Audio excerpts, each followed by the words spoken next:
Maganda din po ba yung Nano Ray 70 Pink? So, yung tanong niya is ibang brand yun. So, yun yung Yonex natin. At eto nga pala yung marirecommend ko sa'yo.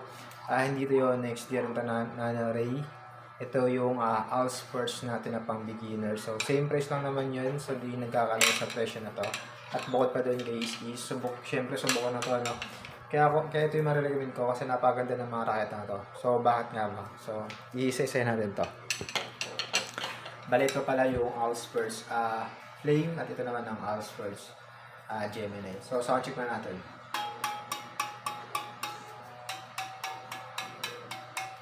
Yan, so grabe. Kaya ko ito nasabi na maganda guys compared sa ibang racket na yan. Ito kasi isubok ko na, tapos 24 max tension na to, pang beginner. At ito naman is 28 yung max tension, pang beginner dito. Ang ganda nito guys is up to 28 lbs siya. At ito naman is 24 lang yung max tension niya.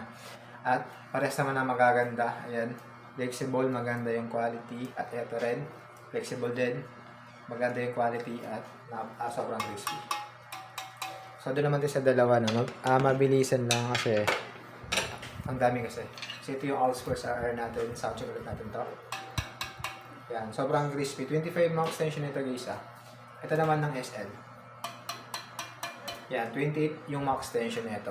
So ganun din kaganda yung mga racket na to guys. Pang beginner lang, pero yung presyo na to, same lang din sa mga presyo na yan. At ang ganagandahan pala na guys is lahat ng to is original. Yan, lahat ng to is original at pang beginner at sobrang sulit sa pera mo.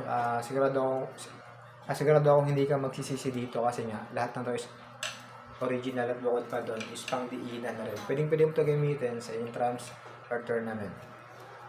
Kung gusto mo ng racket na maganda at sigurado hindi ka magsisisi, try nyo itong Allsperts natin. Sobrang solid na ito guys.